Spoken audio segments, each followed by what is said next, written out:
This is Ron again with Stay Sharp. If you've been following along on my channel, you know that I do a lot of broadhead sharpening reviews. And a lot of times it's taking new heads and doing a sharpness evaluation and then showing how to sharpen them. Well, the more common thing for the average bow hunter is having a dull head that they've shot through an animal and they need to sharpen it. But I use this USB microscope, and I use the edge on up sharpness tester. Well, in this video, this happens to be an arrow that I found in Oklahoma when I was pig hunting. While I was tracking my pig, I came across this very dirty arrow. So if you were hunting in Oklahoma and you ran an arrow through a hog, this might be yours. At any rate, this is what the average bow hunter is likely going to encounter. He's going to shoot and hit, or shoot and miss, plow it into the dirt, and then needs to bring this head back to being hunt ready. And so it won't matter if it's this head or a Montec or a Hellraiser or a Razor Cap, or this Snuffer from Magnus. Any of the 3-blade heads, what I'll show you is going to be typical for all of them, whether it's the Muzzy 1 or it really won't matter. I'm going to take this particular head, which I've ran my finger across it. It's clearly dirt, hit, impacted with Oklahoma soil and very dull, but the goal is to return this to the quiver. So let's get to it.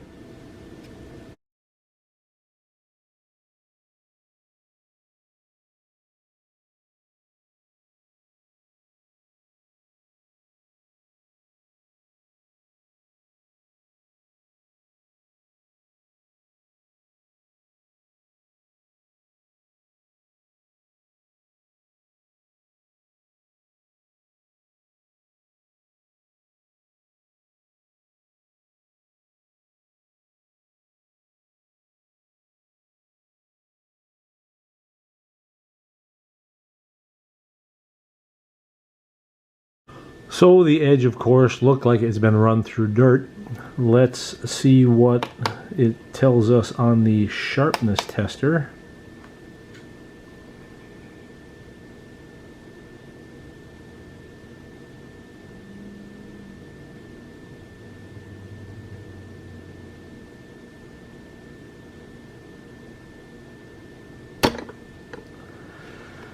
That's a head that's been run into some Oklahoma dirt, probably after going through a hog first. But that's incredibly dull.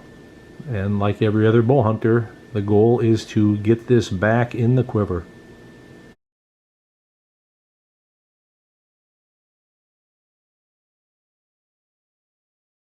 Because this head is dull, very dull, but spins true, it is a candidate for sharpening.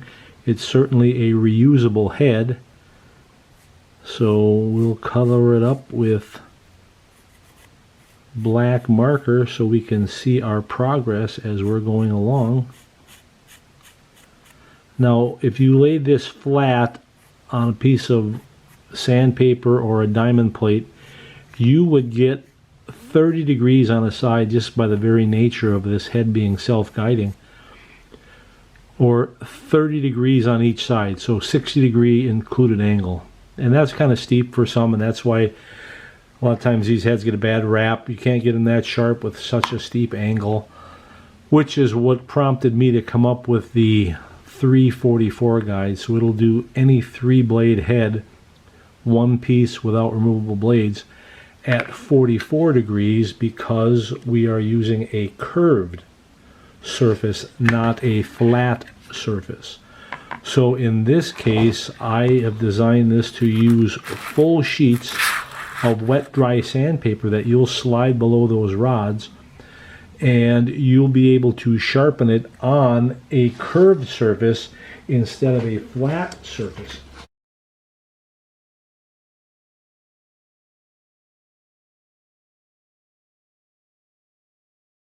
Now right now this head is no threat to me, it's very dull. As I go it'll get sharper. So I've made this holder that allows me to have a little bit more comfort in the grip. I've got something a little bit more substantial to hold on to. With these jaws I can pinch them and hold the head in place.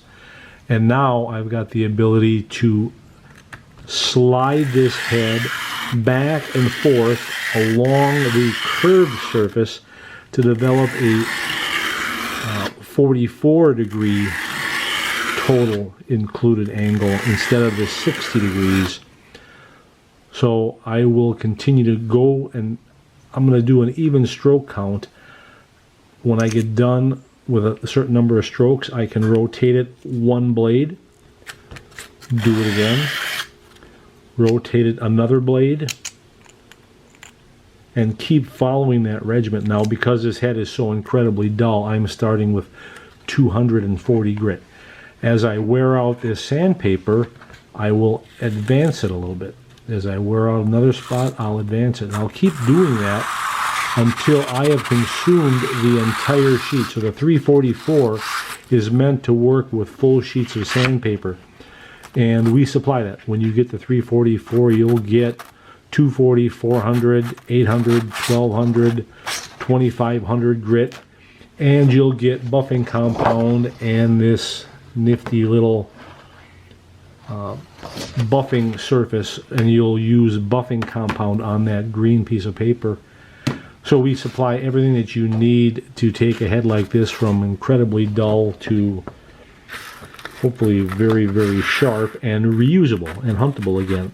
So I'm going to go through a bunch of grits and then I'll stop back along the way to discuss the process. If you've spent any time on my YouTube channel, you've no doubt heard me talking about the burr and feeling for it with a piece of paper. You can hear the clicking as I go across the edge here. That's the rolled over excess metal. That tells me that I've gone far enough with that particular grit. So now we're going to go from 240 to 400 grit and continue the sharpening process. Now that we've gone through all the weights, or I'm sorry, all the grits of the sandpaper, we're going to do buffing compound. And again, we supply this buffing compound strip of cardstock. Just rub the buffing compound on there. It's not going to look like you're even putting anything on there because it's white. And then slide the cardstock under the guide just like you did the sandpaper. Now for this you will only use a reverse, a pulling stroke. If you try to cut forward your tip of your head, which is very sharp now, and speaking of that, this is very sharp, so I want to switch, there we go, to this. You only want to use a pulling stroke. So use an even stroke count. There I did 5. I'll switch it. And I'll do 5 again.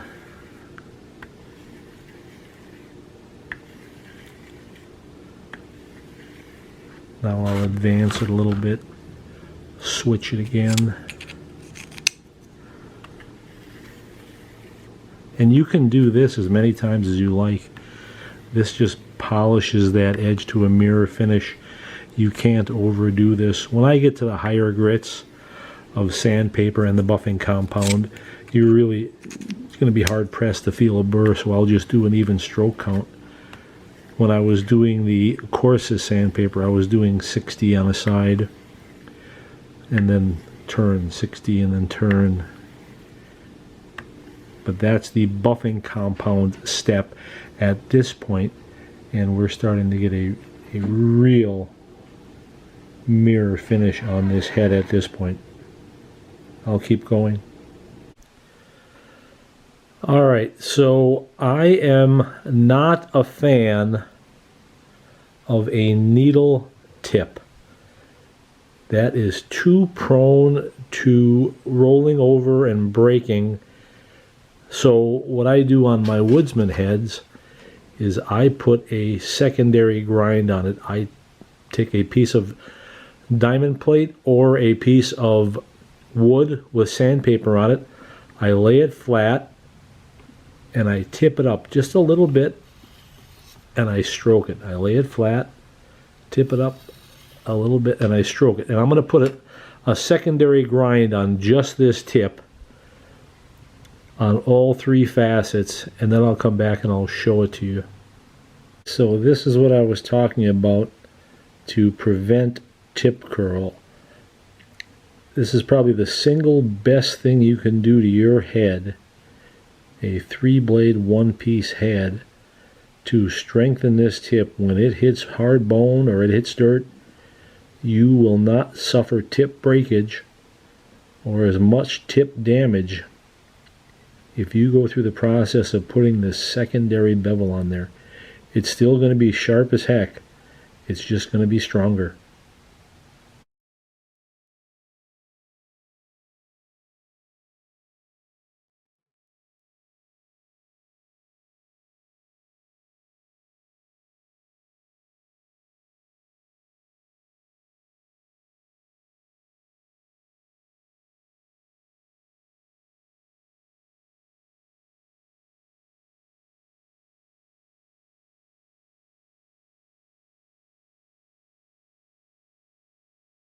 Alright, so that was a pretty good looking edge under the microscope.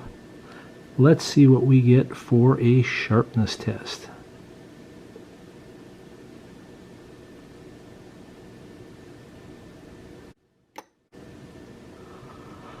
.106.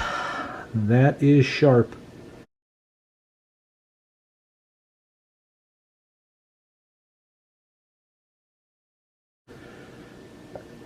If you take nothing else away from this, the reinforcing of that tip is one of the things you should be doing. I do it on all my woodsman heads. You'll never suffer tip curl on heavy bone hits. You'll survive better when you pass through and hit the dirt. It's just an all-around better thing to do. Now let's look at the weight. I didn't record it up front, but it was a 100 grain head, and now we did restructure that tip quite a bit, so we've probably taken some weight off. We went from 100, no, it's fluctuating. So like I said, this scale is probably plus or minus 2 grains. It started out as 100. When I put it on there, now it's saying 98.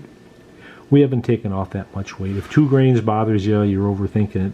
At the same time, you can get weight washers for the back of, on the shoulder of the head from Ethics Archery or Three Rivers Archery, and you can put back any weight that you would have lost. And the little bit of weight that was lost by restructuring that tip is well worth it from a durability and bone breaking standpoint and survivability into the dirt after the fact. Alright, so that is the Magnus Snuffer SS. Thanks for watching.